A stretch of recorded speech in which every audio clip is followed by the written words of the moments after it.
Good evening, ladies and gentlemen. Welcome, Upland.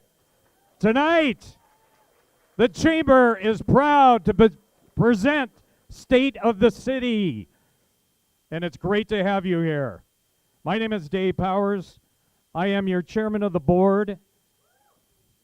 Happy to be with the Chamber, involved in the community, with our city council, with our mayor, our police, our sheriffs. We have such a great collective community that I am absolutely pleased to be here to share this celebration and share important information that's coming out this evening. And now, I would like to welcome Pastor James Pike from Grace Lutheran Church for the invocation. Yes, let's give him a hand.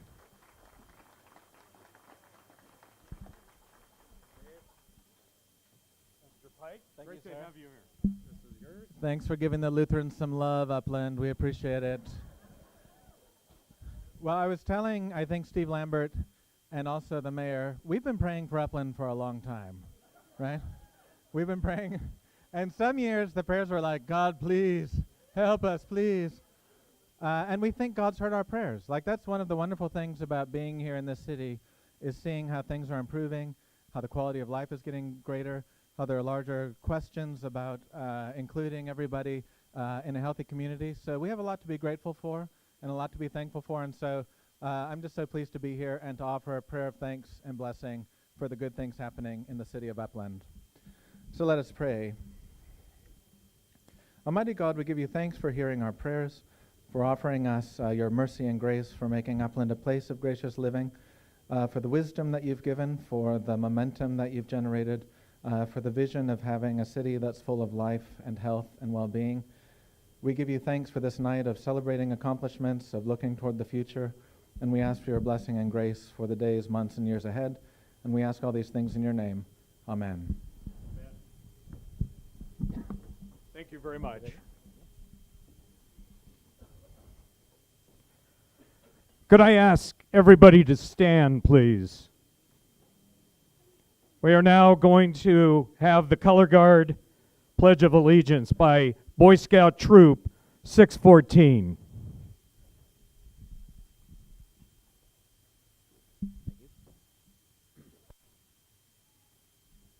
Color Guard, attention. Color Guard, advance.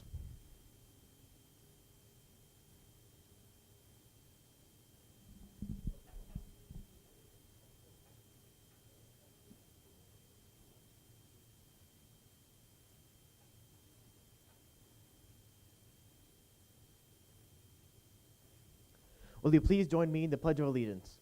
All those not in uniform, place your right hand over your heart. All those in uniform, salute on the numbers. 1. Ready, begin.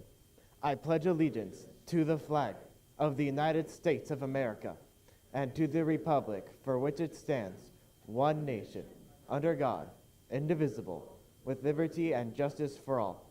2. Color Guard, post the colors.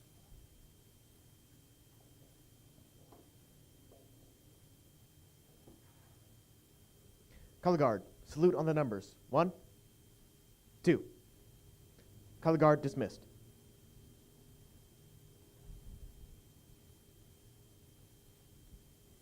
Please remain standing for the national anthem.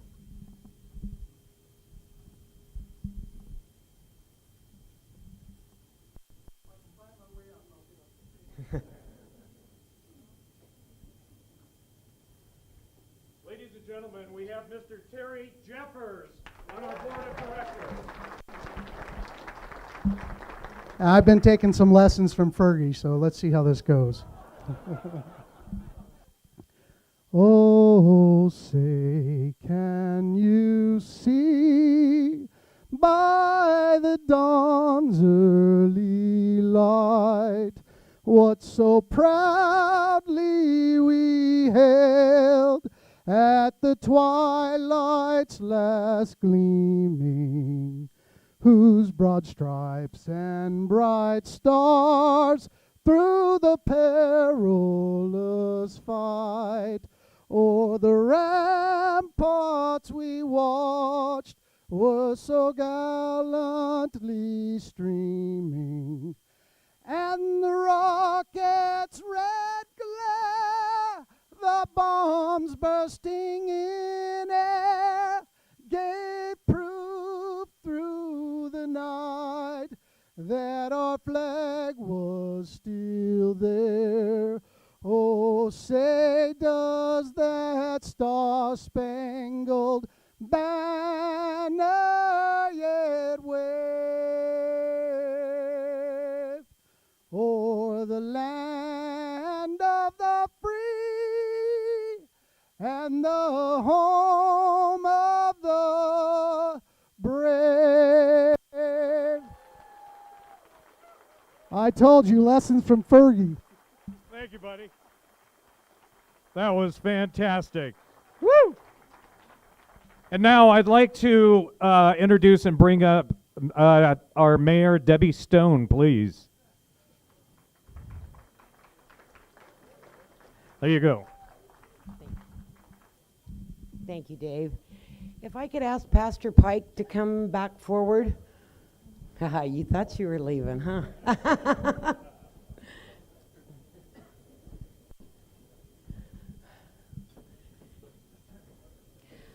I just want all of you to know how much it means to me to have you here tonight and to do our prayer to start off our State of the City. But I want all of you to know what this guy's all about. He's about our community. He's about our residents. And most of all, he's about everyone in this room, and then some. But Pastor Pike is leaving us, unfortunately. He's moving on to a new adventure, of course, in Huntington Beach. Tough gig. But Pastor Pike, I just want to say thank you for everything that you do for our community, everything you've done for me. It really means a lot. And we have a little plaque that we would like to present that says, Pastor James Pike, thank you for your service to the Upland community and bringing faith, guidance, and hope to the lives you touch. So thank you very much. Thank you so much. I really appreciate it. Would you like to say anything? Do you want to say anything? Yeah, so, no, I came here in 2005, and being in Upland has been a wonderful place where I have 4 children. 2 of the children were born at San Antonio Hospital. We've raised our family in this community, and we've loved working with the businesses and the people here, and I really do think Upland's a wonderful place. So thank you for being close to our hearts.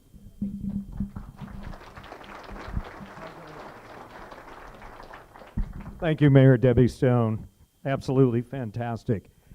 And this event could not be possible without these fine people that took the time out and sponsored a table or sponsored this major event that we're having this evening, and I want to recognize them. Presenting sponsor, Burtech Waste Industries. Thank you. Platinum sponsor, San Antonio Regional Hospital. Distinguished sponsor, Doubletree by Hilton Claremont. Luxuria sponsor, Inland Productivity Solutions. Mountain View Chevrolet.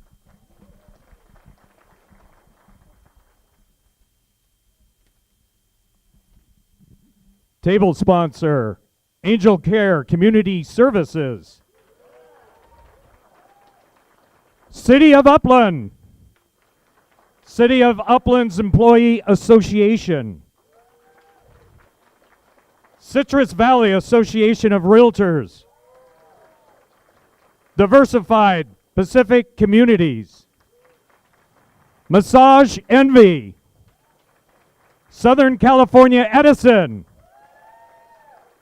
Southern California Gas Company.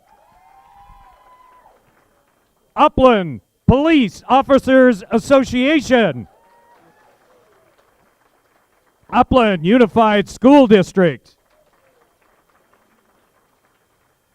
And now I'd like to announce Friends of the Chamber sponsor. Verve, Dr. Usha Mantha. The 2020 Network. Upland Public Library.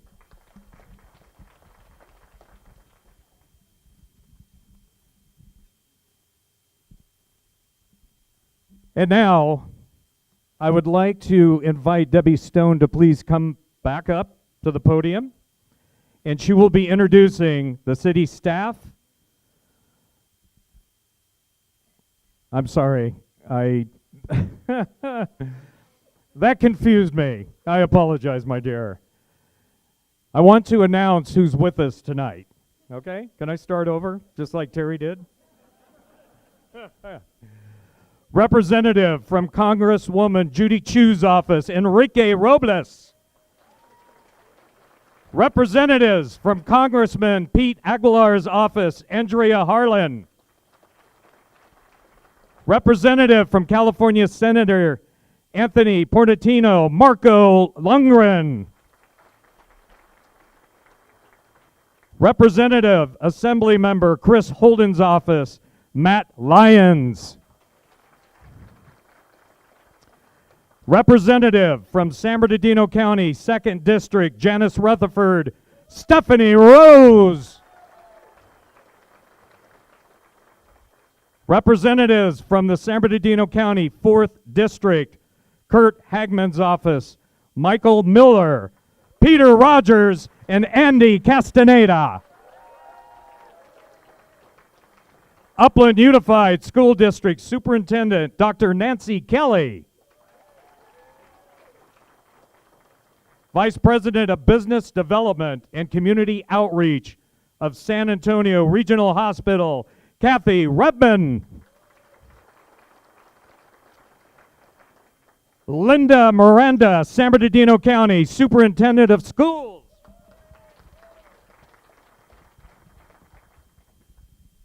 Christine Scott, Southern California Gas Company.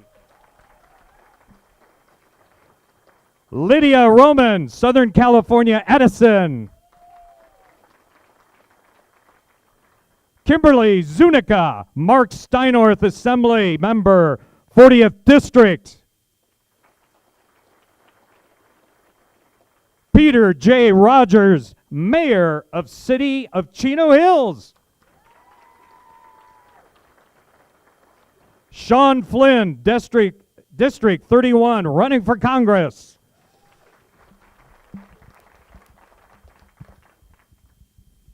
What a great evening, huh? And now I would like to present our board of directors of the Upland Chamber of Commerce. This board is very active and gives it their all to make sure that every event does not go without the number one 5-star success. When I call your name, would you please stand? Andrew Banky, Doubletree Hilton, Claremont Chair-elect. Terry DeMarco, Carden Arbor View School. She's our secretary. She could not be here tonight. She had an event. So we wish her all the best. But she is a great secretary, let me tell you. Eric Hansen, Inland Productivity Solutions Treasurer. Dory Ferranto, Assistance Insurance Agency Vice Chair of Public Affairs. Richard Mayo, Pacific Auto Sales and Leasing Vice Chair, Business Services. Terry Jeffers, Vice Chair of Organizational Affairs. Cheryl Bailey, Alta Pacific Bank. Andy Dale, Last Name Brewery. Michael Donaldson, Kessler Alar Insurance Services. Joe Ingraff, Mark Christopher Auto Center.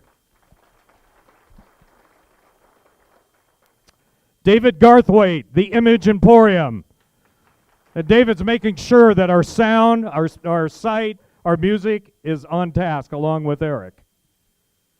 Susan Graves, Law Office of Suzanne Graves. Donna McCallahan, Paint Party 909. Jim Richardson, Richardson Financial. Sid Robinson, Robinson and Associates, and our City Council. Jeff Rupp, Madole and Associates. John Terrat, Main Street Garage.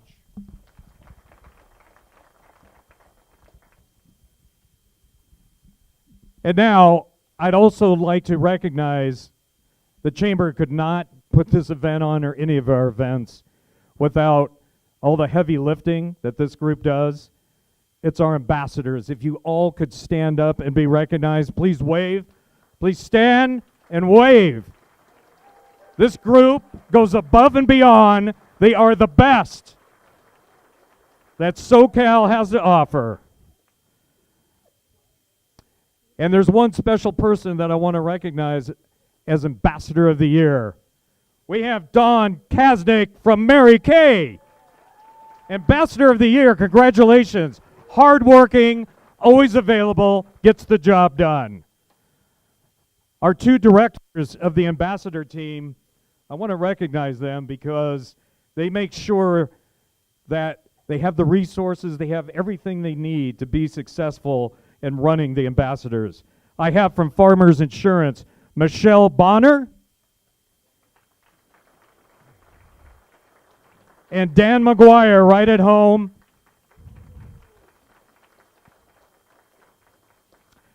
And now I would like to introduce and bring back up Mayor Debbie Stone. Thank you.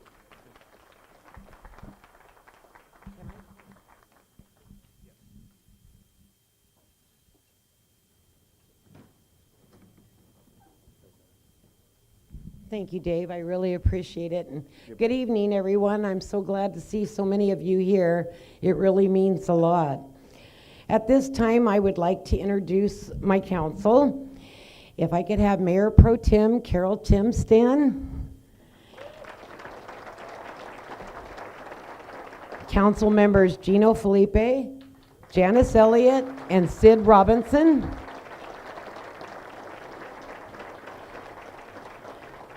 We have our city manager, Bill Manis. Assistant manager, Jeanette Vagnozzi. Director of Business Services, Jeff Swak. Public Works Director, Rosemary Horning. Upland Police Captains, Matthews and Blanco. San Bernardino County Fire Chief Mart Hartwig. Assistant Chief Jeff Birchfield. And Battalion Chief Brian O'Hare. And I would like to also welcome, and there's other city employees that are here that I would like to thank you from the bottom of my heart for you taking the time out of your evening tonight to be here and support us. So at this time, I just would like to thank the Upland Chamber of Commerce for all of you for the opportunity to to talk about the state of the city today. And more importantly, where we see ourselves heading in the future. Since we gathered a year ago, so much has happened.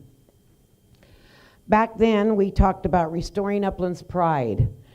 And I knew with your support, we could make great things happen. 12 months later, we've exceeded even those lofty expectations. I thank you for that. I want to thank, too, our city council and our incredible city staff and management team. Without all of us pulling together, we'd be having a very different conversation tonight. We still have challenges, but the progress we've made in the past 12 months is evident everywhere you look.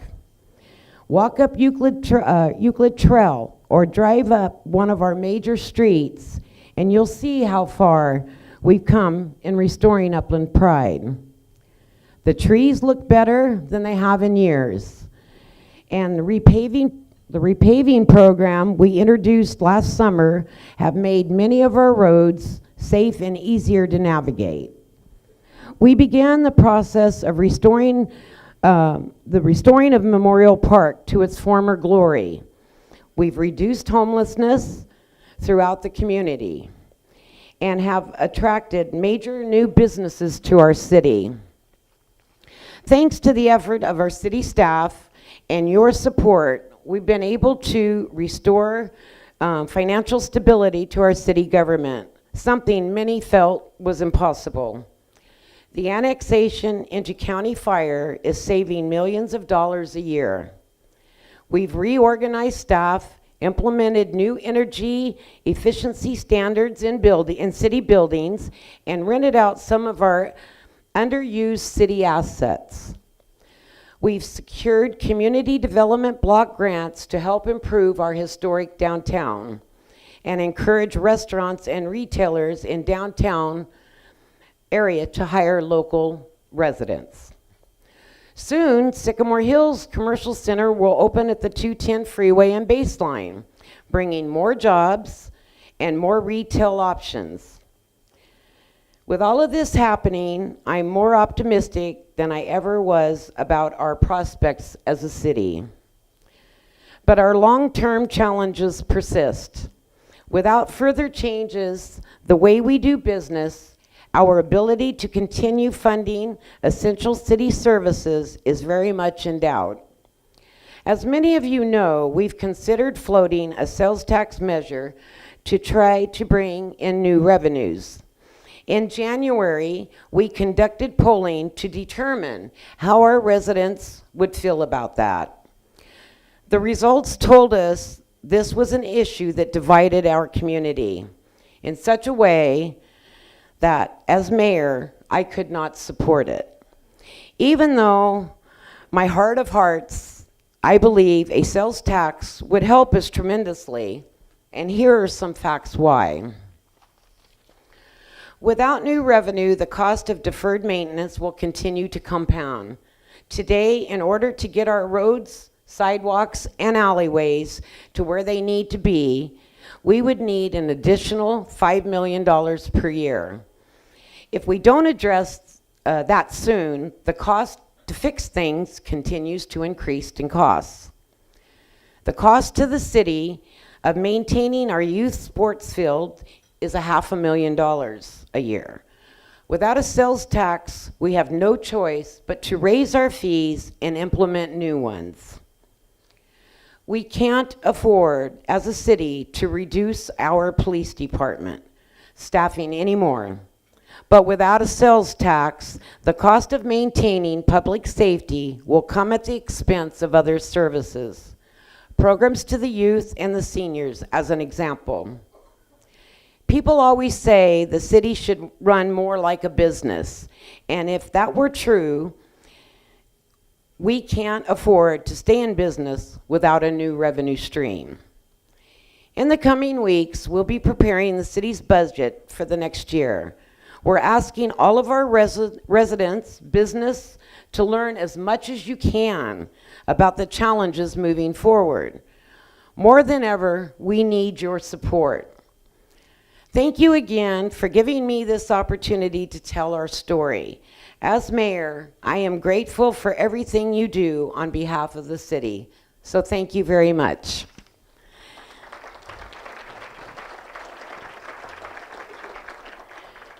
At this time, I would like to introduce our city manager, Bill Manis.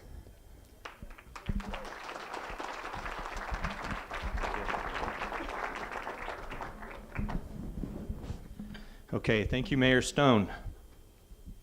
Great job tonight. All right, at this time, I'm going to bring up my team. We have a special fun sort of game to play, and I'm going to read the rules on this. I'd like Jeff, Rosemary, Captain Blanco to step up here. Let me push this forward. Okay. You got enough room there? Here, that's okay. Yeah.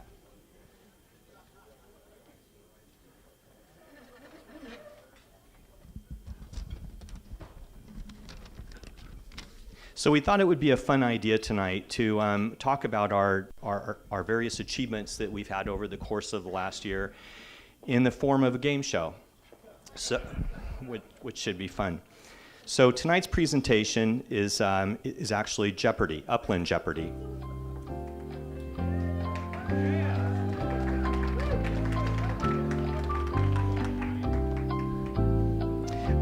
This is the game show where clues are provided and contestants answer in the form of a question.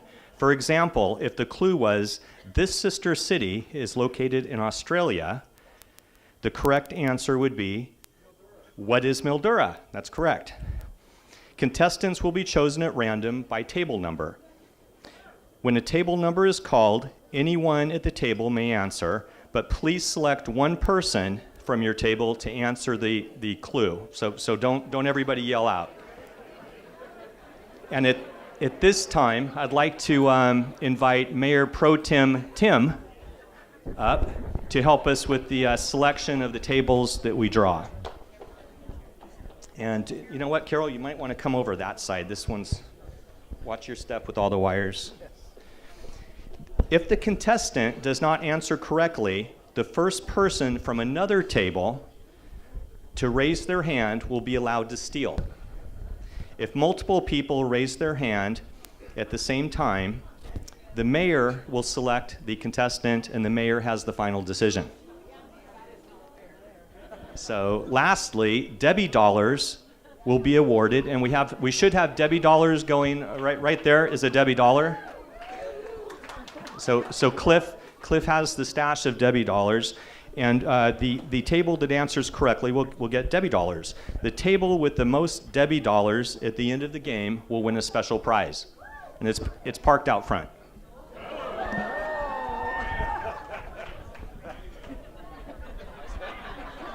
Okay, so with that, who would like to play Jeopardy? All right.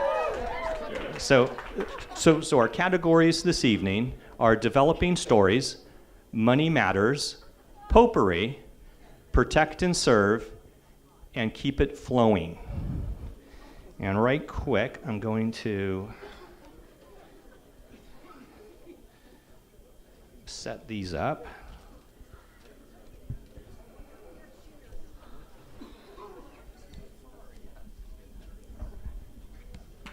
Okay, so Mayor Pro Tem Tim, if you would mind doing the honors and selecting our first table. Our first table, shall I have the microphone? Yes. Our first table is table 11. Woohoo! What about you? All right, table 11, are you ready?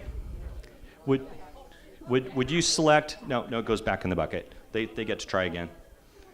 Table 11, are you ready to go? Right there. All right. So please pick a category and an amount. Protect and serve 600. Wow. So they're going.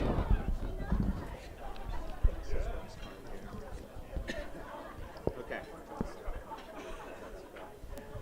All right. Protect and serve for 600. And the question is,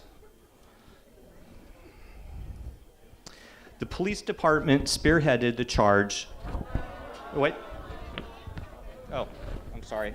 You know what? I grabbed the wrong category. Sorry. There's so many papers up here. All right, so let's go back to the question. I'm going to read it from there.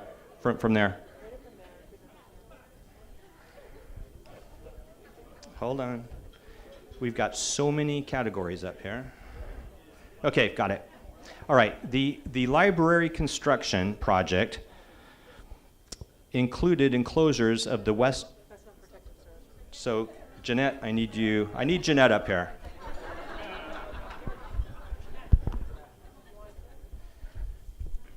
Thank you.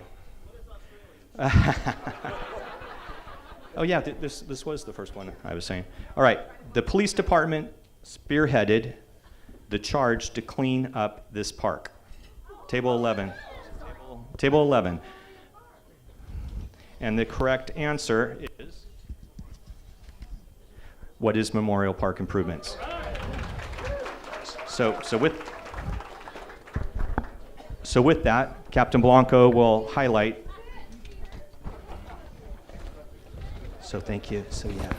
So along Okay, with thank that, you. what we did is we adopted an I have ordinance these too. to close the park during evening hours so that we could prevent folks from hanging out You there. can send them down there. We installed new fence around the baseball field. Not only was this fence decorative, but it prevented people from getting into the fields. It also allowed us to survey the field as we're driving through and be able to make sure that nobody was using the dugouts or hiding in the bleachers in that area. The Rose Garden was renovated as a donation by Toll Nursery, and a lot of folk that went out there and put some roses in place. We had several community cleanups at the park, and through enforcement and the work with our volunteer advocates, the homeless population was drastically reduced and the park was returned back to you folks. Got it. Next number, it will be table 8. Where's table 8? Very good. All right. All right, table 8, are you ready to select a category?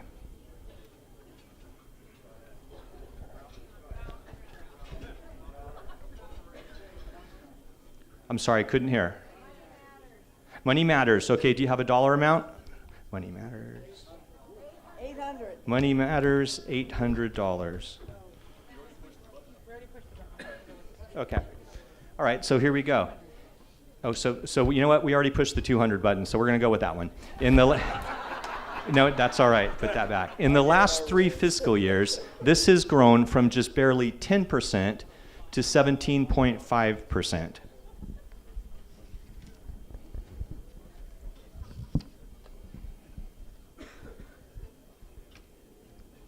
And the answer is? Correct. It's called, what is our general fund reserve or fund balance, which is our surplus. That's our savings account. Nice job. So we can. So the important thing to note about that is that just in 2003, our reserve was just under $1 million. And we've worked really, really hard to restore our reserves to a proper level. The recommended reserve balance is 2 months reserve. And that would put it about 16.7%. We're currently at 17.5, and our goal is to get to 25%. So we are well on our way, adding 2.5% each of the last 3 years. Thank you, Jeanette. All right, Mayor Pro Tem. Ball number table 12. Table 12. Table 12, are you ready? Oh, they're over there. Right. Okay. So all these lights. Woo! All right, table 12, would you like to select a category and an amount? Sure would. I will take potpourri for $600. All right, potpourri for 600. We're pushing that. All right, so the question is for 600? Got it.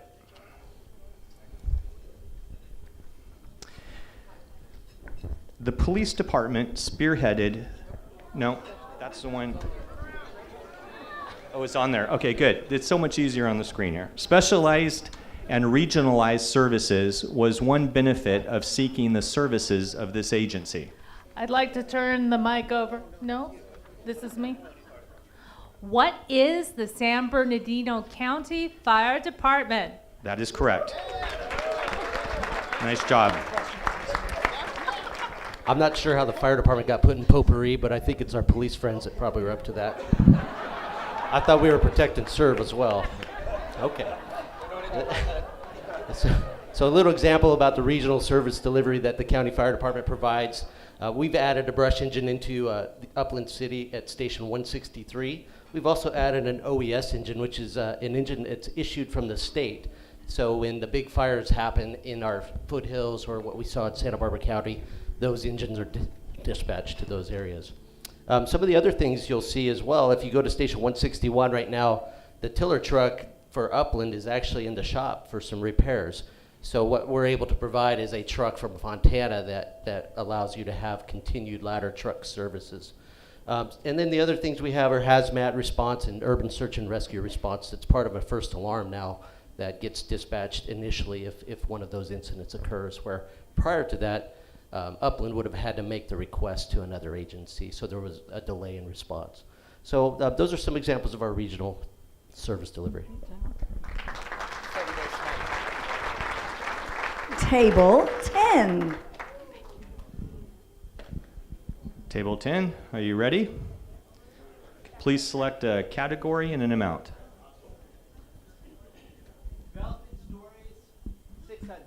Developing Stories 600.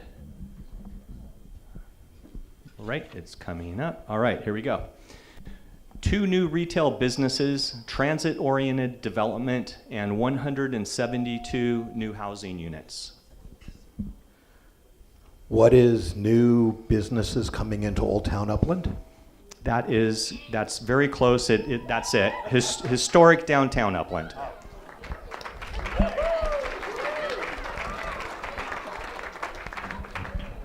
Excellent. What's that?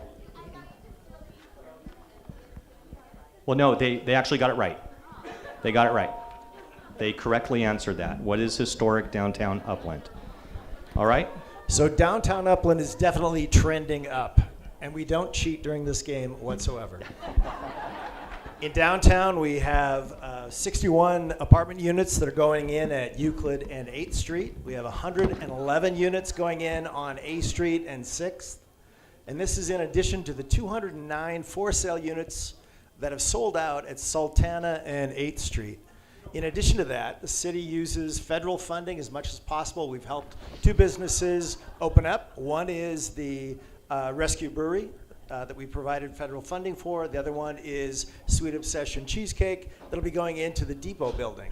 They're under construction right now, will be open by the end of the month. In addition, we're dealing with 5 new restaurants that want to be located in downtown Upland because Upland is definitely trending up. Thank you very much. Table 10. All right, table 10. Once again, please select a category and number. We'll do developing stories again for 800. Developing Stories 800.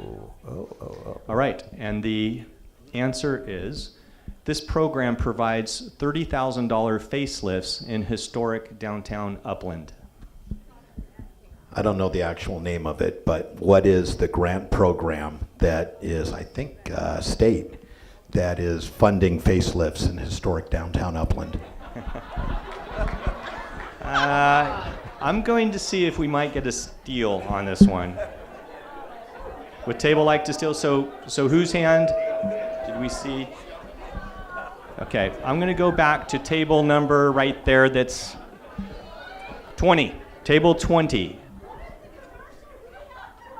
That's the exact answer. Correct. Yes. All right. Which business or building owner in downtown Upland would like $30,000 of free grant money? Anybody? Anybody? All right. See me at the end of the program for more details. We have used this program successfully. It's been approved for 2 years by the City Council. This is using federal block grant money to make a difference on some buildings that you may know. So we're talking about Polly's Pizza, Cafe Allegro, Grove Theater, Rescue Brewery, Genoveva's, Steel Details. All of these have completed or will be completing a $30,000 facade improvement in the next month or so. This program's only available downtown, so if you are definitely interested, please see me. Thank you very much.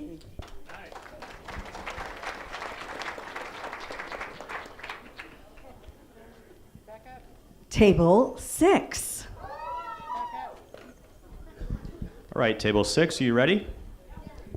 Select a category and question. Oh, did we already? I think you might have already had your category selected.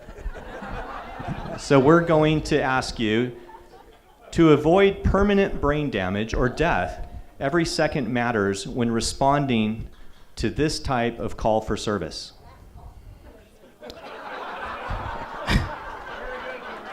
Well, I'd say fire service and narrow it in on paramedic service.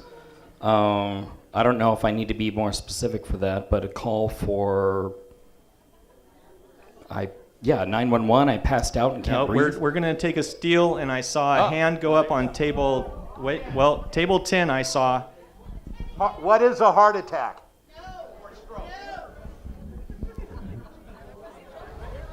Table 1? No. Table right here in front? Good answer, but wrong. Okay, right here in the back? He's been told the answer. What is cardiac arrest? It is cardiac arrest.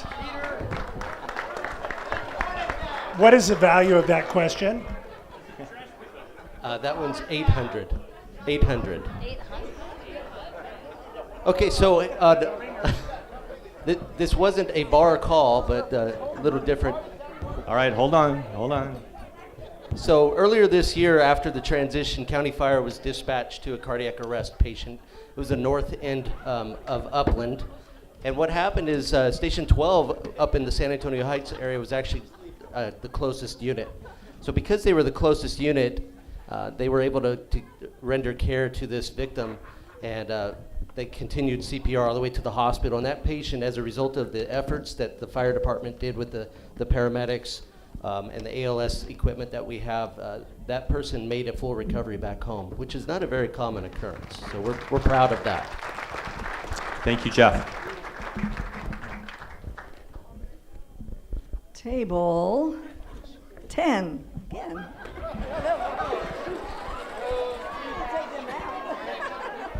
Right, table 10, once again. Please pick a category and amount.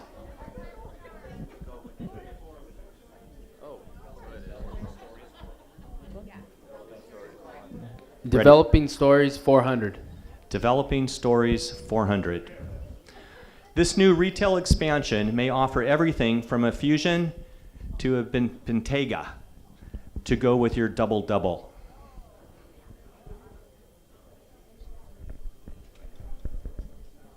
Any ideas? All right. Let's hear a... I just know that it's what is... All right, we're going to have a steal. It's number table 13. No, that's not correct. Back here, Andrew, I saw your hand go up. Not correct. Wait, I saw back 14. Go ahead. No. So wait, this new retail expansion, we're looking for the name of the retail expansion. Right here, 5. Question 5? Table 5? Where? So it's not Sycamore. It's not Sycamore. In the very back. There you go. What is the Colonies Crossroads development? Nice job in the back. Excellent. So the Colonies Crossroads, you guys are vicious out here. The Colonies Crossroads is arguably one of the largest retail power centers in Southern California, and it's about to get bigger. So on the north side of the 210 freeway, both east and west of Campus Avenue, hopefully you've seen a lot of activity. On the west side, as someone mentioned, CNC Motors, their building has risen from the ground. So if you want your Lamborghini, that's the place to go. On the east side of Campus Avenue, we have on the corner In-N-Out, and then 2 parcels east will be Fort of Upland's new location. So this is, if you're interested in building in the Colonies on the north side of the 210, they only have 4 parcels left, so you better call them now. Thank you. Thank you, Jeff.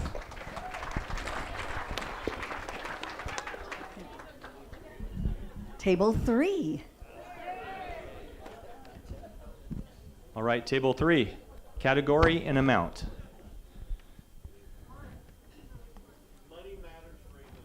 Money matters for 800. And it would take this amount of money each year to bring the total condition of our roads from their current position of 62%, which is good or very good, to 93% good or very good. That is correct. What is $5 million? That's exactly right. Rosemary? Yeah, so that's outstanding that you know that answer. I wanted to just show to you two slides that show how if we had $5 million each year infused into our street improvement program above what we currently fund it for, how the map changes, and you see how the color differentiation is between the two maps. So that's just gives you a bird's eye view of how the city quality of life could improve if we had that kind of money to spend. And if that perpetuated more than 5 years at $5 million, it would look even more fantastic. Anyway, thank you. Thank you, Rosemary. Table 10. Oh my gosh. Again.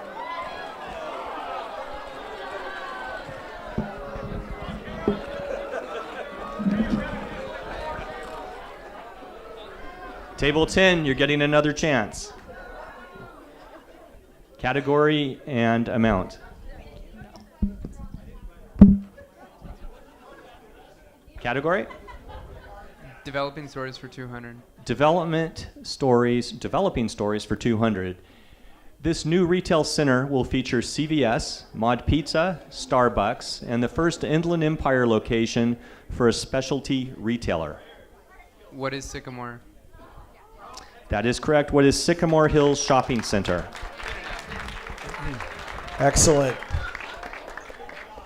Sycamore Hills is Upland's newest mixed-use development. They have over 80,000 square feet of retail that's basically opening right now.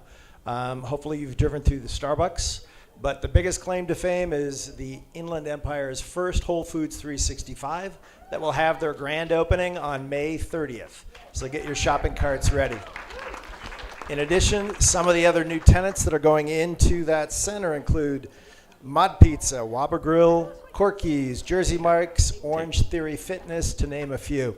In addition, they're going to be building over 321 homes, and currently we have 145 that are under construction. All right, thank you very much, Jeff.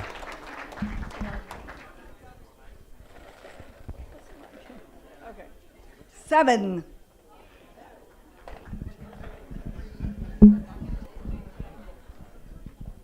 Right, table 7, can we pick a category and an amount, please?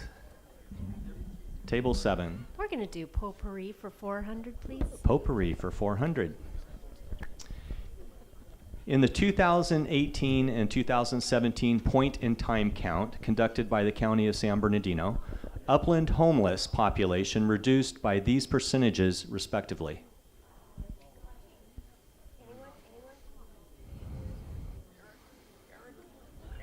This is a bit of a tricky one. Bueller? Any? Yeah. Eric can't answer this one. It's between 5 and 10%. Okay, that is not correct. Right there, Ralph, I saw your hand go up. 25% is half correct. That's one of the two answers. There's two answers to this. 25 is the first percentage. That's correct. That's very close. We're going to give that to you, Ralph. So the correct answer is what is 25% decrease and a 22% decrease. And Jeanette? So we wanted to just take a moment to really thank the community members who've really helped with this effort. In particular, we want to thank the Upland Community Restoration Team. We have Eric Gavin here. And the Upland Police Department for all of your work on this. And all of the community organizations and volunteers who've helped us find solutions in this situation. Thank you very much. Thank you. Table 2. All right, table 2, category and amount. We have a mic coming over to you right now. There you go. Category and an amount. Keep it flowing for 800. Keep it flowing for 800. The city operates and maintains this number of traffic control management signals. 32. That is not correct. Any? Oh, I saw table 5, hand go up. That's not correct. Number table in the back there. Richard can't answer. Number 12. No, they're cheaters. Oh, no, we don't want. Last guess, we'll do one more. Okay, in the very back. Okay, that is not correct. The correct answer is 86 traffic signals, 12 school and other special traffic lights. And Rosemary, can you expand a little bit on that? Well, Sid will tell you it's 86.5 because he was listening at the council meeting. But we just wanted to round it up. Econolight is our vendor that we use for the traffic signal maintenance. We do have 86 traffic signals, which is quite a number for the city of Upland. And we have a number of our arterial streets, or the bigger north-south streets and east-west streets, that are coordinated. Again, we have a number of specialty signals that you would see, 12, that you would see around schools, flashing beacons, or at fire stations in the city. So that's just an informational item. Thank you.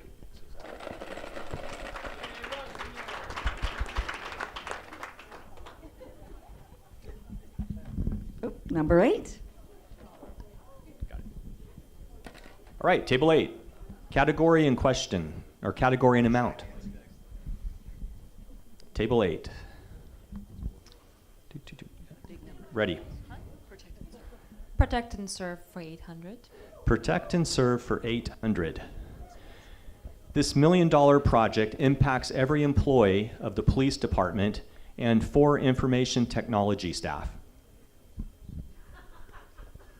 Guys in the back. You guys can't answer.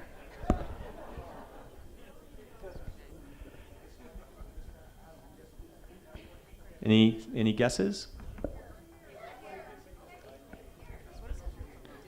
So no, I think we're gonna. What is dispatch? What is what? Dispatch? Nope, that's not correct. Right here, table 20. Nope, that's not the right answer. No, in the not that back, right next to it. 14. They're cheating. There you go. So it's what is the new Cheaters. CAD and RMS system? They're cheaters. Okay, so as it was mentioned earlier, we've been very busy this year, so we decided to spend a little bit of money on a new computer-aided drafting system to make sure that our employees, could relieve some stress and draw some pictures up on the screens. So just to tell you, not really. But she was right, because she is one of our dispatchers. We're getting a new CAD RMS system, which is computer-aided dispatch and records management. This project started about over a year and a half ago, and it is quite expensive for that reason, that we had to make sure we chose the right program to do this. Not only does it affect everybody at the police department, but it affects all of you. Our computer-aided dispatches, when you call 911, you call the police department, that's where the calls go in. That's where we know where to go, how to respond, and that's how we keep track of everything that we do. This program is going to merge, then it moves all the information into our records, so when we take a police report, it documents it there. And it allows us also to keep track of statistics. So this is going to be a great venture, and we are actually going live with this new program March 21st of this year. All right. Thank you, Captain Blanco. Table 7. Right, table 7, category and amount.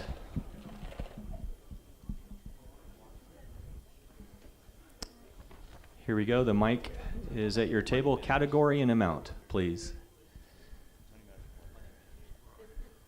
Money Matters 400. Money Matters for 400. Last year, the city received revenue of $13,293,304 and $20,482,854, respectively, from these two significant sources. Table 7, Sales and property tax. That's exactly it. Correct. Good job. As you can see, these are our two biggest sources of revenue. They are important for the service levels that we provide. And as you can see, here's a number of logos of new businesses that are coming into town, in our new development in Sycamore Hills in particular, and other places throughout the city. So thank you for supporting our local businesses and for owning property in town if you own property. Thank you, Jeanette.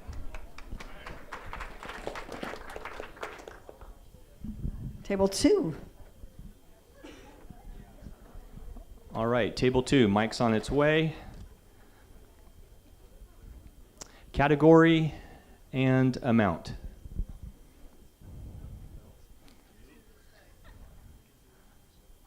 Category and amount. We'll do protect and serve for 600, please. Thank you. Protect and serve for 600. Oh, you know what? We already answered that, so we're going to put up another question Memorial for you. Park. We're going to give you another one. So darn. can you pick another category, please? Protect and serve for 400, please. Protect and serve for 400. Part 1 crimes, such as robbery, aggravated assault, and auto theft, were reduced by this percentage in 2017. What is 27%? That is not correct. 17%. We can get a steal. 20%. Right here, table 13. That is not correct. In the back. Nope. Right here, Janice. That is not correct. One more chance. Ralph? What? I'm sorry? No, that's not correct. The correct answer is 10.7%. I would have taken 10 or 11, but 10.7. So And thank you very much. I wish we could have achieved those 30 or 40% reduction, and then we might be looking at getting rid of us. Not really, because we're actually doing a great job. But the bottom line is, yes, Part 1 crimes were reduced by 10.68%. Part 1 crimes also include, besides the ones you saw on there, are homicides, rape, residential burglaries, and thefts from vehicles. Priority one-time responses also improved in our department by 20.9%. We went from 8 minutes to 6.5 minutes getting on Priority 1 calls. Priority 2 responses went from 31 minutes to 26 minutes. So that's anything that's not an emergency as a Priority 2. All other crimes went down by about 6.14%, and injury traffic collisions went down by 6.63%. We actually beat our goals for the year. Last year we were expecting a 3% reduction in Part 1, a 3% reduction in injury traffic collisions. So please keep driving safe in Upland. Please slow down and wear your seatbelts. If you didn't know, we have an extra motorcycle officer out there that will be happy to make his acquaintance if you fail to obey the law when you're driving. Thank you. Thank you, Captain Blanco. Nice job. Table 15. All right, table 15, you're up. Protect and serve for 200, is that correct? The police department purchased a DUI checkpoint trailer, new traffic motorcycle, and new and improved preliminary alcohol screening devices with a grant from this agency. I'm sorry? Say. ABC. That's not correct. That's not correct. The table in the backs can't answer that So, one either. table 20? What is what? That's not correct. In the back? No, that's not. You guys are gonna force me to go to the table in the back. Okay, one more chance over here. No. Oh, you know what? We're gonna go in the corner. That's correct. The Office of Traffic Safety is the correct answer. And Captain Blanco? So as you noticed, besides all those things that were mentioned in the beginning, we received $170,000 from the Office of Traffic Safety for DUI checkpoints and equipment. That combination taxi police car you see on there was part of the Know Your Limit campaign. You're going to see it around town, especially when we're doing DUI checkpoints. Unfortunately, that taxi only gives one-way rides, and if you're not familiar, it goes to 4th and Etowanda. So not familiar with what's there. It's always a nice big building. You can look it up. And that's the only place it goes, and it drops you off, and then it comes back to the station. So this year we've applied for $198,000 from the Office of Traffic Safety. What we're hoping to get is obviously do some more saturation patrols, more DUI checkpoints throughout the city. We're going to get some 3D mapping safety equipment that will allow us to map an intersection when there's a traffic collision. We're also going to get some cool new things called LiDARs, and they are laser radars. And before, if you know anything about radar technology, the old system we had, we'd sit out there with our radar gun, and it would catch the fastest moving vehicle in a cluster of vehicles. So we had to discern who was going to get stopped. Well, LiDAR gets away with that, and we can actually zero in on an exact vehicle. And now you can't tell us, well, it wasn't me, I was actually slowing down. So it'll be that car. Again, please drive safely. Thank you, Captain Blanco. Table 20. Finally, table 20. And we still have 4 categories left. You want what? Sorry, Miss Gooch, we didn't. What's your category and amount? Keep it flowing, 600. This is the most expensive source of water supply used to provide water utility services to our residents and businesses.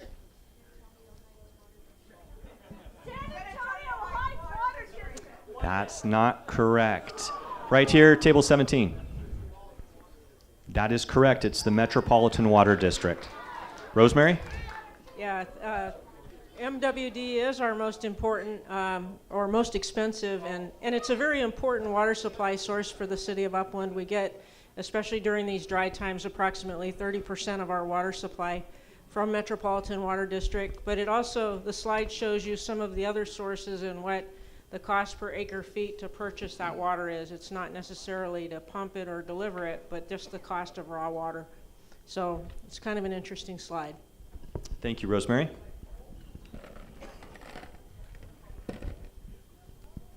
Table 20. Table 20 again, you're on a roll. So what's your category? Keep it flowing for 400. Euclid Avenue is a historic and beautiful landmark, upland landmark. In 2017, the city trimmed this number of publicly maintained trees on Euclid Avenue.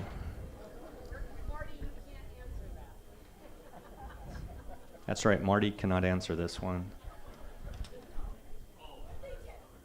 Okay, we've got 3 seconds. Okay, 120 is not correct. Table 12. They can't answer either. Okay, they cannot answer. Any other table? Right over here. Right here, table 5. So not quite 80. So table 17. So nobody has the correct. Oh, we're going to go with the table in front here. I saw Gino's hand go up and Chris. So 2,761 trees. And Rosemary, can you talk a little bit more about that? Sure. The slide shows you the predominant tree types on Euclid Avenue. Again, we trimmed 2,761 trees. I do want to take an opportunity, since I do have a couple of my staff here that are part of the tree trimming business. Richard Smithley, could you please stand up? He's our operations manager. And Brett Lance, who's our operations supervisor and arborist. And this year, not only did they manage the tree trimming contract on Euclid Avenue, which trimmed all the trees from the 10 freeway all the way up to 24th Street, but they also trimmed about 4,700 trees within the community.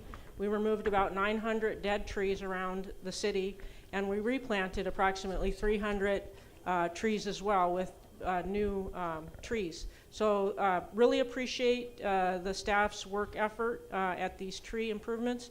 I'd also like to thank the council and the city manager for allocating additional funds to allow us to do Euclid Avenue from the southerly city limits to our northerly city limits, and allow us to do the tree trimming around town. So thank you very much. Thank you, Rosemary.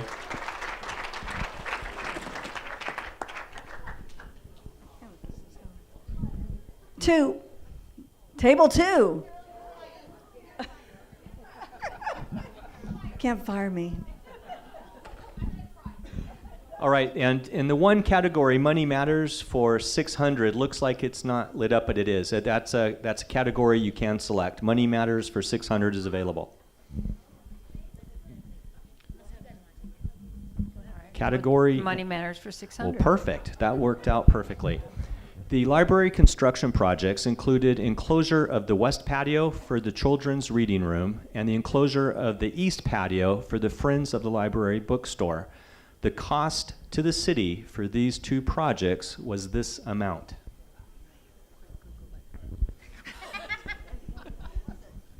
Any idea? Any idea of that? So table 2? $2 million. Okay, good try. Table 19. 0 is correct. It did not cost the city any money, and Jeanette will highlight this. So both of these construction projects were spearheaded by the one and only Ralph Cavallo, who is here tonight and doesn't like the attention.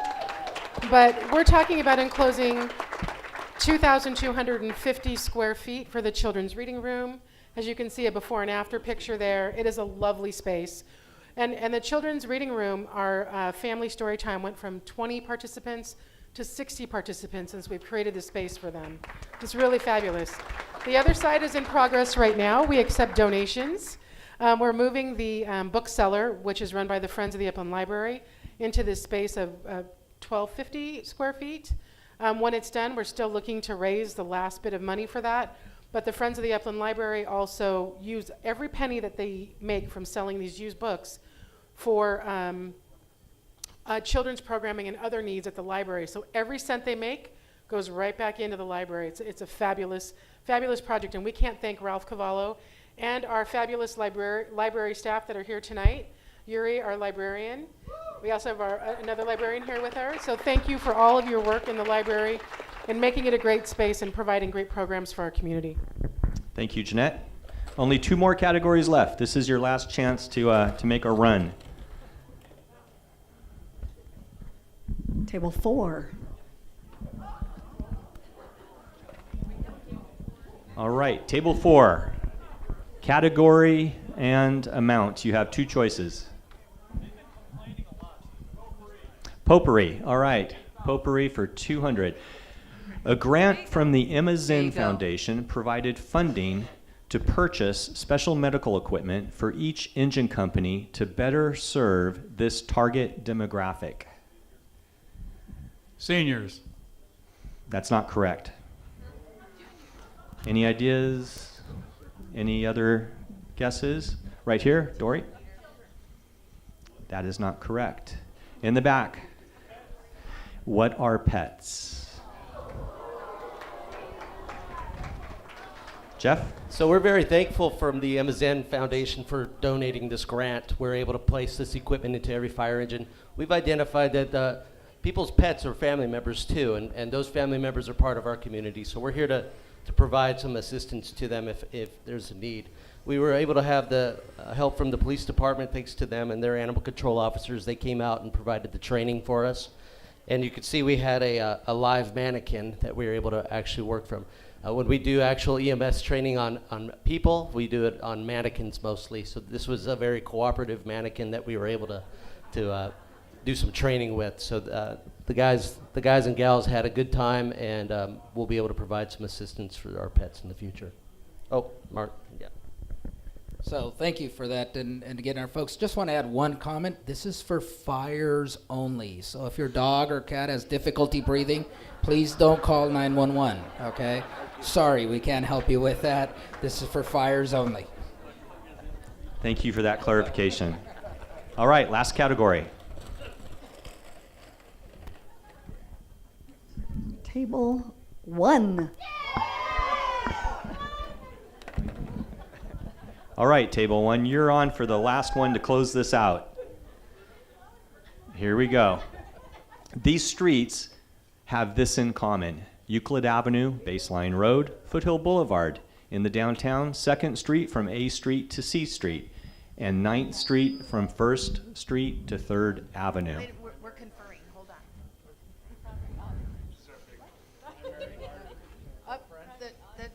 answer is primary arteries?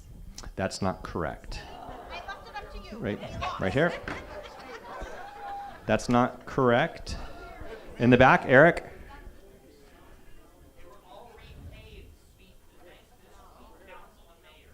So that's an answer I will accept, because what streets were part of the 2017-2018 street restoration project? Rosemary? Yeah. So I'm so fortunate to have the last but the best question. You know, it's so wonderful to be able to pave a number of our bigger streets in town, and we wanted to give you kind of a heads up on what street projects are going to be forthcoming. Probably, I would say around July, we'll start work on the 3rd Avenue street improvement, which is from A Street to 11th Street, goes right by the post office, and it's been popular in terms of people wanting that street to be repaired. It's kind of, you drive slow on it, yeah. It's got its own kind of traffic calming going on there. And then we have 9th Street from 3rd Avenue over to campus, a little bit east of campus, that will be reconstructing as well. Both of those projects include water improvements as well as street improvements.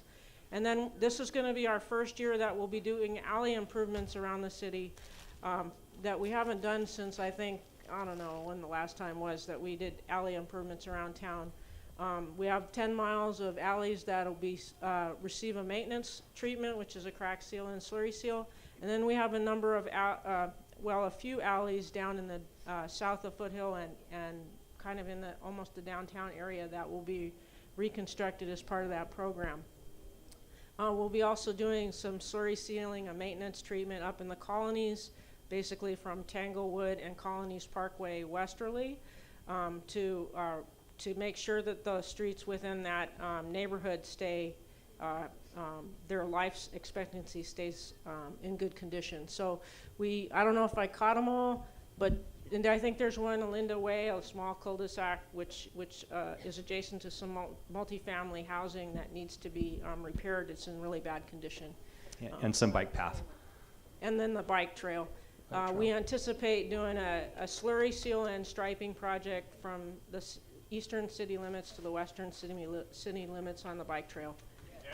All right, thank you, Rosemary.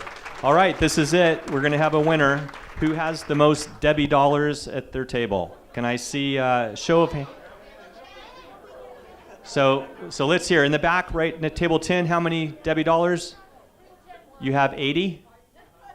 Or 8? 8 Debbie dollars. Can anybody top 8 Debbie dollars? No, you don't have 12,000. Well, I think table 10. Wait. What do we have in the back? You have 8? Do you have 1,400? Okay, 1,400. 1,400 takes it, table 12. Congratulations. Thank you, everybody, for playing Upland Jeopardy.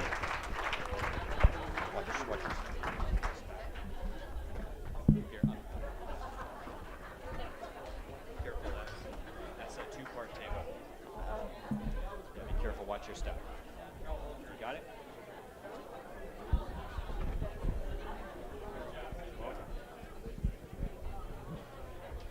Thank you, Bill. That was absolutely fantastic. Give me a hand. Let's give City Council.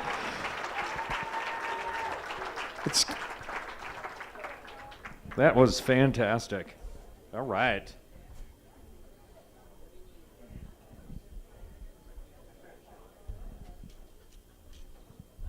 We have 2 fabulous speakers that I want to introduce. The first is Dr. Nancy Kelly. Nancy Kelly, Education Doctorate, Superintendent of Schools. Currently in her 35th year as educator, Nancy has served as an instructional aide, counselor, assistant principal, middle school and high school principal, director, assistant superintendent, adjunct professor, and has served as superintendent of schools in Upland since 2013. She earned an Associate of Arts degree from Long Beach City College, a Bachelor of Arts degree from San Diego State University, and Master of Science from Purdue University, and a doctoral degree from UC Irvine and UCLA. An unrelenting student advocate, Nancy believes that educators have the responsibility to ensure that the needs of all kids are met and that every child has the opportunity to achieve their dreams. Nancy accepted the position in Upland because she believed that her experience and skills were a match for the needs of the school district. Ladies and gentlemen, Nancy Kelly. Thank you. So I was reflecting back on 5 years ago when I arrived in Upland. I moved here. I didn't know one person in the county, and I inherited a $9 million structural deficit and what seemed to be strained relations with the city. And so it was quite a welcome, to Upland when I came here. But what I want to talk about tonight is a little bit of gratitude, as well as to give you some highlights of what's going on in our school district. A couple years ago, I met Marty Thuvenal, and he came on board as the interim, and we made a deal with each other that if we had to have formal meetings to communicate, then we probably didn't have a great relationship between the city and the school district. And it's really nice to see how all of that has transformed itself, and now I would say that the relationship with the city is really on solid ground. And I'm very proud of that.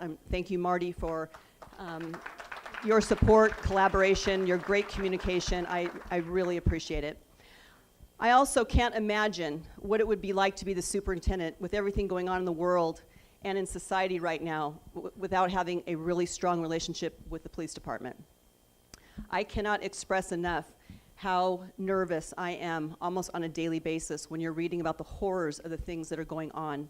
And when I think about the fact that I'm responsible for 11,000 students, having the police department being a partner with me on an almost daily basis, I'm really grateful for that. And I want to point out a few people. First of all, Marcelo Blanco, Captain Blanco, I really appreciate your collaboration, your communication, and the fact that you answer my phone every single time I call you. I really appreciate that. Because I don't call just to ask if they're having a good day. I call because I need something, and I appreciate that they pick up the phone and they collaborate with me on whatever the emergency is. We had an emergency on Saturday, and I called him, he answered the phone, and we were able to navigate that. Captain Matthews, I just wanted to say to you that last year in June, I received a horrible phone call in the middle of the night from Captain Matthews that one of our students, soon to be a graduate, was killed in a one-car accident. And Captain Matthews displayed such an ethic of care in the way that he handled that phone call and the follow-up over the course of the next couple weeks. Thank you for that. I also want to thank our school resource officer, Carlo Landivar. We've kind of changed the model for him, and he is now visiting all of our schools, because when the kids get to high school, we want them to already know their school resource officer. So he has done such a great job in getting to know our kids at the elementary, middle, and the high school level. He's a familiar face, he's a great partner, he's a great collaborator, and again, I really do, we really count on them, and I appreciate that. I also want to express, I have some great people with me from my team. When I came to Upland, I made the decision that we were going to focus on the needs of the whole child, that I wasn't going to be the superintendent that just focused on academics. Because if a kid's mental health is not there, there's no way the academics are going to stick. And so we have really developed a whole child philosophy where we're addressing the academic, social, emotional, and physical needs of our kids. And tonight with me, I have our Director of Nutritional Services, who has changed everything in Upland with regard to how we serve food to kids. We are now giving them what they should be eating and not what they want to be eating. And it's really because of Ksenia Lanny, her team, and thank you for being here tonight. I'm also proud to say that Ksenia has now eliminated all styrofoam in our school district. We served 420,000 lunches between last year and this year using no styrofoam. Thanks, Ksenia. We're also installing in all of our schools hydration stations, and so our kids can use their refillable cups, and the machine counts the number of plastic bottles that are saved as a result of refilling their cups using that machine. So it's a good opportunity for us to be a teachable moment for our kids. I also mentioned before that my focus at the high school has been to improve the student achievement data there, because when I arrived here, it had been a flat 10 years where only 30% of our students were eligible to seek post-secondary education if they wanted to. And I'm not saying that every kid is going to go to college, but I think every student should have the opportunity to go if they want to go. And regardless of what a student is going to do, I want them to be the best prepared, whatever they decide to be, by taking rigorous courses. So for 10 years, only 30% of our graduates could apply to a four-year school. That increased to, it went from 35 to 44 to 50 this year, and we believe the class of 2018, we challenged them to double that number, and we think they're going to be at or near 60% this year. So very proud of that. I also want to mention other partners in the room. I have to mention Randall Lewis. I met Randall when I first arrived in Upland, and I expressed to him how much I wanted to increase our college-going culture. And I won't even mention all the ways in which he has supported our school district, but thank you, Randall, for being the great partner that you are. I'm also grateful for the parents in Upland. Two of the people I met first here were Steve and Deanna Lambert. They have 4 children. 2 have already graduated and are in the Navy, and 2 are still in our schools. And I can't even count the number of ways that they have supported me on a personal and professional level throughout my tenure in Upland. So I just want to say, moving forward, we could talk about all the other things going on in Upland, but what I just want to close with and say is that, you know, together, all great things are possible.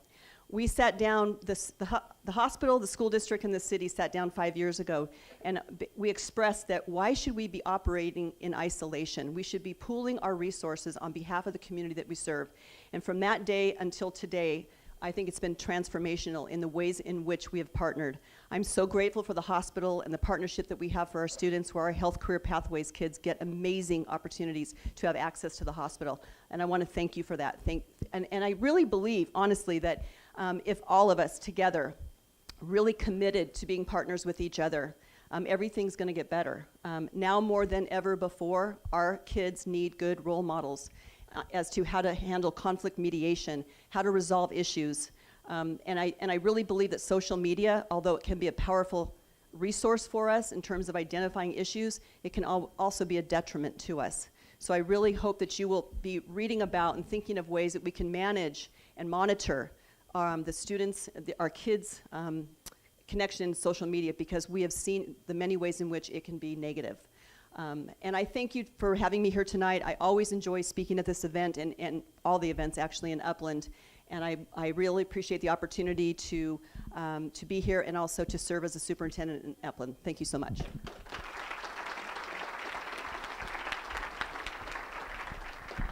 Thank you so much. Thank you very much.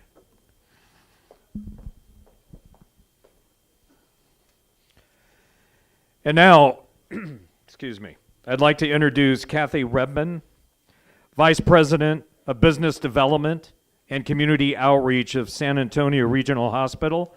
And I have a little announcement first.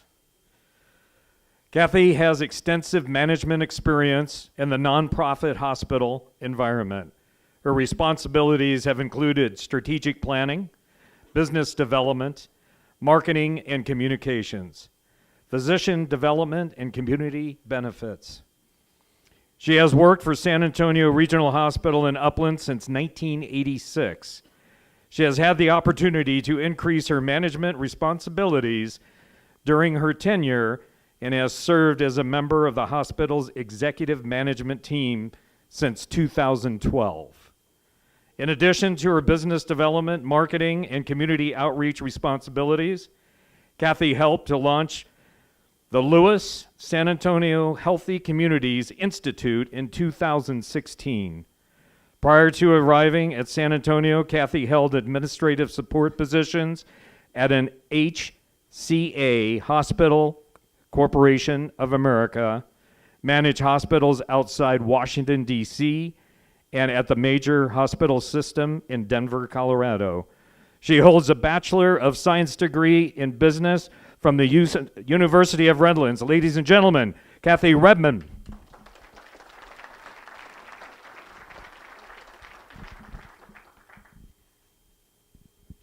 Sorry.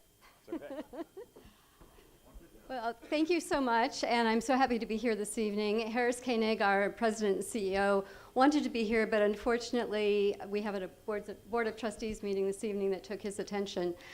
He did ask me to do something a little bit different this evening. We've been talking for the last several years about our new tower, our new building with the brand new 92 beds, our new emergency room.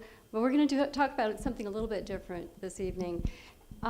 Hospitals are here to serve the healthcare needs of individuals beyond just being in the hospital bed. It's beyond coming to the emergency room and getting what we believe to be some of the most exceptional care in the region that we actually provide. But we're also committed to improving the health and well-being of everyone we serve.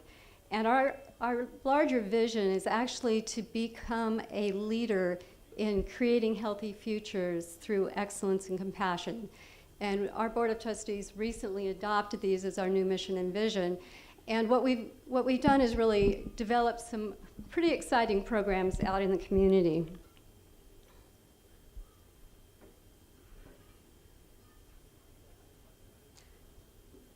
Okay, we seem to be missing slides, so I'm going to talk without the slides. I was going to finish with this, and this is our new partnership with City of Hope and the brand new building. I was also going to share some slides of some photos that we actually took today. The building is up, the walls are up. I encourage you to take a quick drive by and you'll actually get to see it. But this is what the building will look like when it's completed. But as I said, I really intended to finish with that to say, yes, we're still building things, we're still going to be providing patient care. But what I wanted to talk about this evening is really the work that we're doing to try to create healthier communities. And I wanted to start talking about the Lewis San Antonio Healthy Communities Institute. And I wanted to thank Randall and Randall Lewis for their incredible support that allowed us to get that started and allowed us to hire Angel Baltazar, who has been in the region for many years working in healthy communities, and Angel is doing some amazing things in terms of developing some programming in some key areas. One is health promotion and health career pathways, and that's what Dr. Kelly just spoke about with our partnership with the Upland Unified School District. This year we will have trained 450 students at Upland High School in the WEALTH curriculum, which is Wellness Plus Health, as well as doing biometric screening on those students. And 25 of those students applied for and were accepted to become trainers to take the curriculum to the junior high schools. And the training program for the high school students was actually incorporating interns at the graduate level who were working on their master's in public health, and they became the teachers of the high school students who are now becoming the teachers of the middle school students. And we're creating those relationships, and not only are they learning about health, but they're learning about opportunities in health careers that they might not otherwise have that opportunity, and we're very excited about that. Another program, and actually the screening program has a name that we do with the biometric screening, it's Know Your Numbers. And that's something we've taken out into the community as well, because one of the important things is we know there's a lot of people who are walking around in a condition that may turn into a chronic disease later, and they don't know their numbers. And so what we're doing is biometric screening. We're having nurses evaluate and consult with those individuals about their numbers. We're connecting them to community health workers who are providing case management to help them make lifestyle changes, to help them improve their own health. This same Know Your Numbers program is also becoming the basis of something that we're doing regionally throughout the Inland Empire through Bridging for Health. And this is a program that's designed to take health interventions like Know Your Numbers, coupling it with the CDC's diabetes prevention program, leveraging the community health workers, and then looking for innovative financing mechanisms to fund these programs to carry them across the entire region. And this is a similar program to what the hospital started a few years ago with our own Community Health Improvement Program, or CHIP, where we're identifying patients that are coming into the hospital frequently, either through our emergency room or as inpatients, who have chronic diseases, who are kind of in the revolving door. And to break that pattern, we've engaged undergrad students, once again, leveraging student resources to serve as coaches to those individuals to help them break their pattern of chronic disease. So those are just a couple of the things I wanted to touch on that we're reaching out into the community to say healthcare is beyond the walls of the hospital. Healthcare is in the community. Healthcare is something that each and every one of us owns, and that we need to care for our community and build those healthy communities. So again, thank you so much for your time, and take a quick drive by the hospital when you get a chance. The new building is immediately across from our fountain, and look for a grand opening early next year.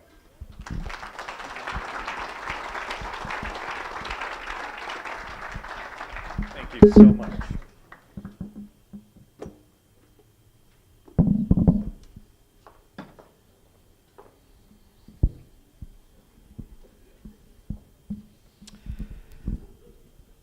Thank you, Dr. Kelly and Cathy Redman, for your presentations. Greatly appreciated the support and everything you do in Upland. It's greatly appreciated. Again, I would like to thank Burtech Waste Industries, San Antonio Regional Hospital, and Doubletree by Hilton Claremont for being sponsors today. Everybody else, table sponsors.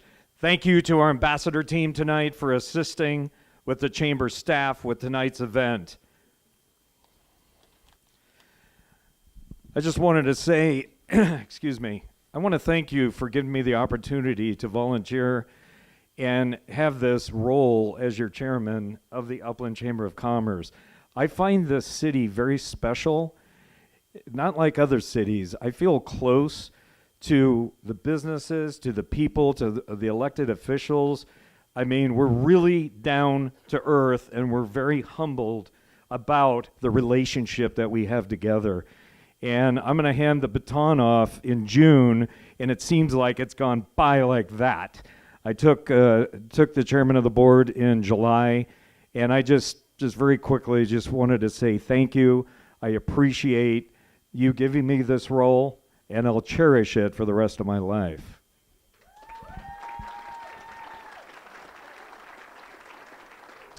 I want to thank Upland High School for filming the presentation today.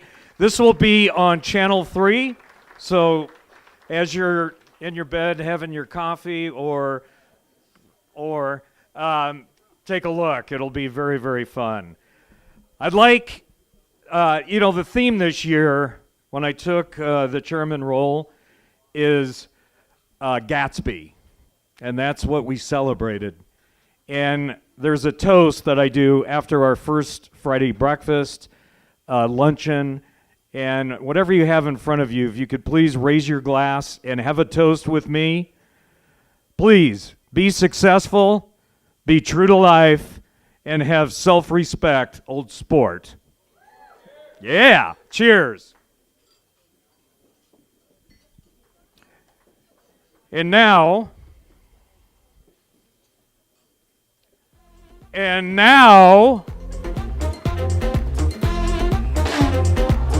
whoa, yeah.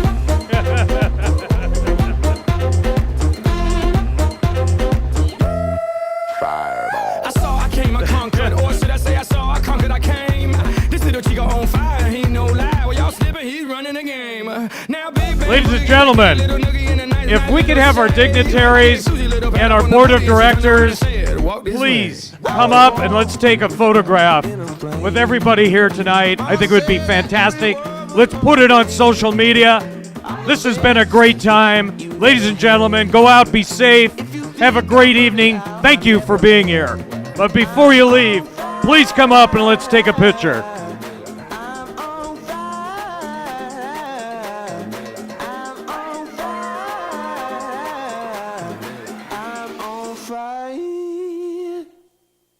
Fireball.